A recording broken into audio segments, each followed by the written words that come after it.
Who loves music here? And who likes going to gigs? It's exciting, isn't it, going to gigs? You feel that sense of transcendence, being taken out of the everyday. And you feel like you're sharing it with other people, don't you? You get that sort of sense of the communal, you're part of something. I love music as well. I really love rock music and heavy metal. Now, does that surprise you? Because for some people, it's surprising when they hear that a woman likes heavy metal. Because people make a lot of assumptions about women music lovers. They think quite often that we're more interested in sleeping with, or maybe even marrying the musicians, or that we're not really clever enough to understand the music that we say we like. And of course, this is nonsense. And anyway, there's no one right way to love music. But live music is one of those ways that we can love music and that we can feel that sense of transcendence and community. In the summer of 2010, I went to Prague to a football stadium to see Metallica, one of the biggest metal bands in the world, and I was so excited. And I was there with my friends, and we were singing along. I was singing, they were singing. The whole stadium was singing. It was a huge, huge sound. Everyone was having such a good time. And then I needed to go to the toilet. So I went off to the toilet, and I was still singing, and everyone was still singing, and then all of a sudden a man grabbed my boob. A man reached out and grabbed my breast. And I was shocked, and I didn't know what to do, and my gut feeling was to get away from that man as quickly as I could. So I went onto the toilet, and I was furious, and I felt violated. How dared he reach out and touch me without my permission?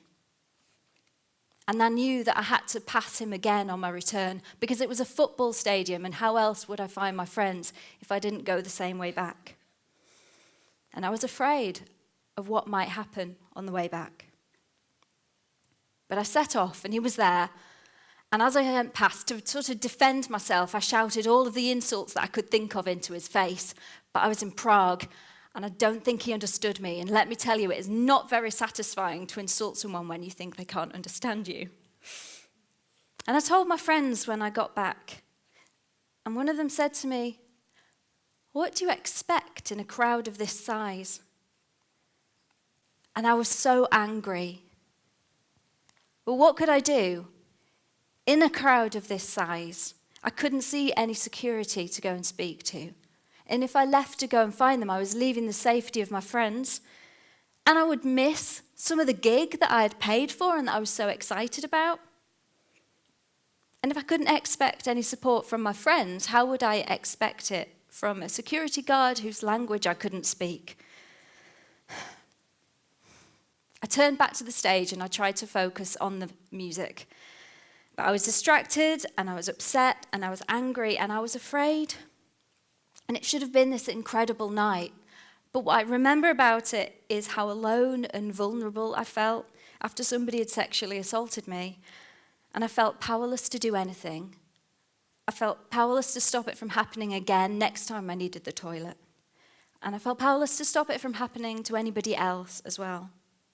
Now, live music can create such feelings of awe and enjoyment, awe for the musicians that we love. And when we're lifted up by the wings of the music and we float over the quavers and our hearts beat in time with the rhythm, and when we look around at other people and we see their awed faces as well, and the heads nodding and the lips mouthing the words, hips swaying, feet tapping, and all of our hearts sharing the beat. We feel like we're part of a community then, comfortable and safe. And we desire that sense of connectedness, don't we? That sense of similarity with other people. But communities aren't always rich in this embodied togetherness.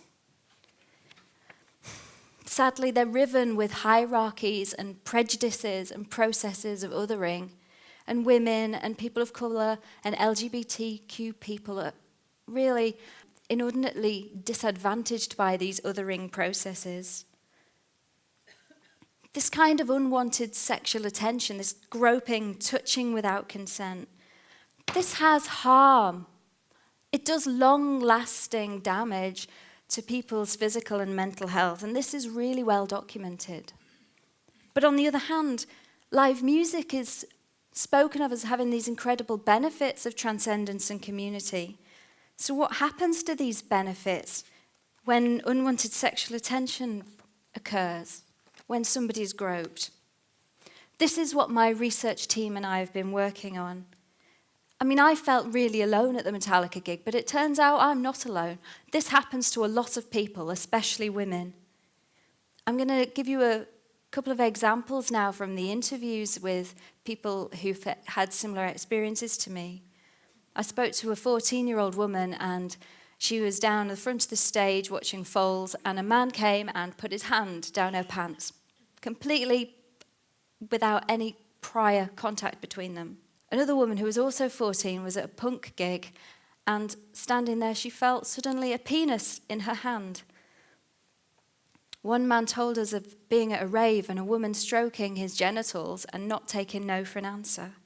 And we also spoke to musicians who told us about being on stage and fans climbing on stage and trying to touch them, or during meet and greets using the opportunity to stroke their bottoms. And we heard from numerous people of their breasts and buttocks being groped. And this does happen more to women, and it is more often men who were doing the groping. But of course, it's not exclusively the case. But whoever is doing it and whoever is experiencing it, this is not okay. This is sexual assault, and that is a crime. It does harm. I spoke to a woman called Thora, and she said that at 1/4 of all the gigs that she had been to, she had been groped. She said that she was starting to always look over her shoulder. She started to have panic attacks. She stopped going to gigs altogether. She said to me, "It's completely changed the way I live my life." So it's distressing. It causes anger and fear. And it's a real distraction from the music, the thing that you've gone there to see, to listen to.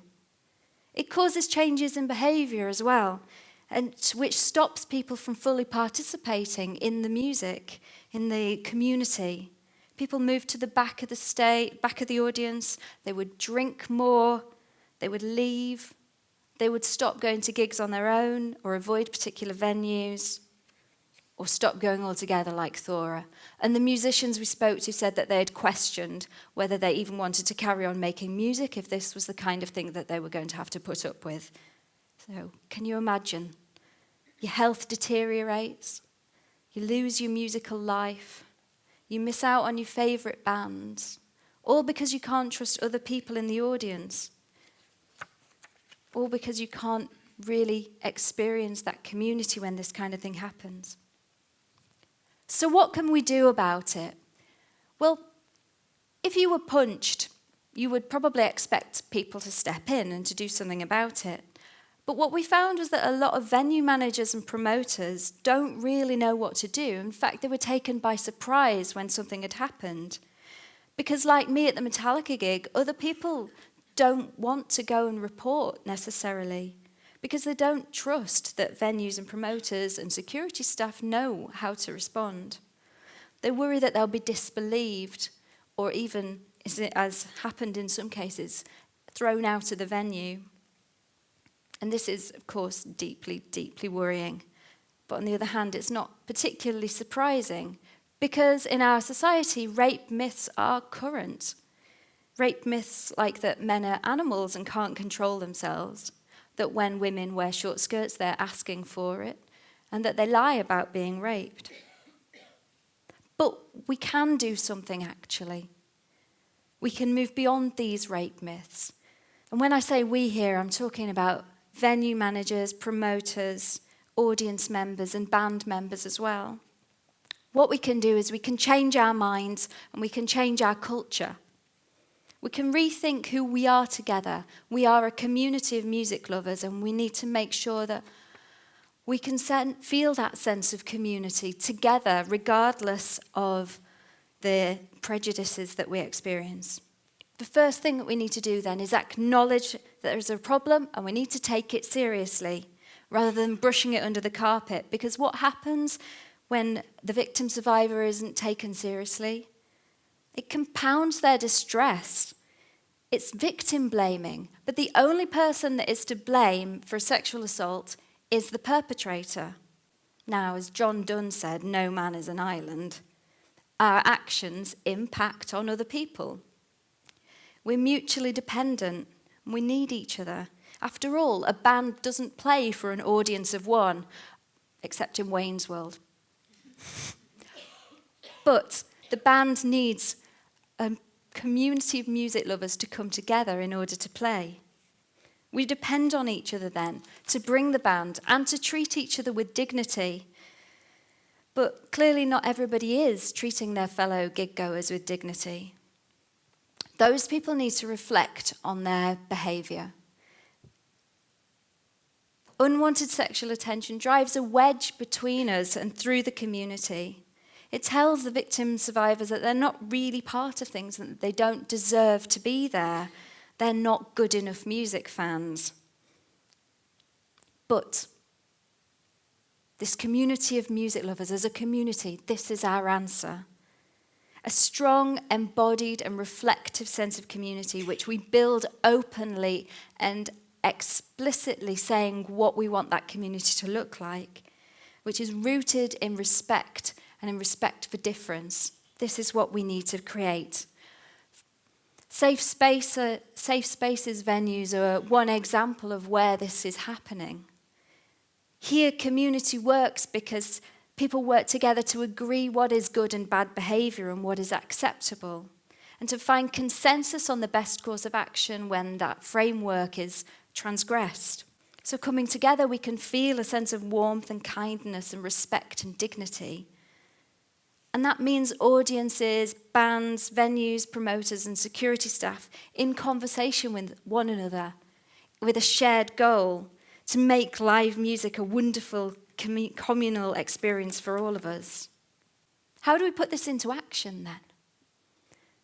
My research team and I have put together some guidelines for venue managers and promoters. 5 ways to combat sexual harassment and groping at gigs. And the first thing is to acknowledge that there is a problem. Even if it's unreported, it doesn't mean that it's not happening.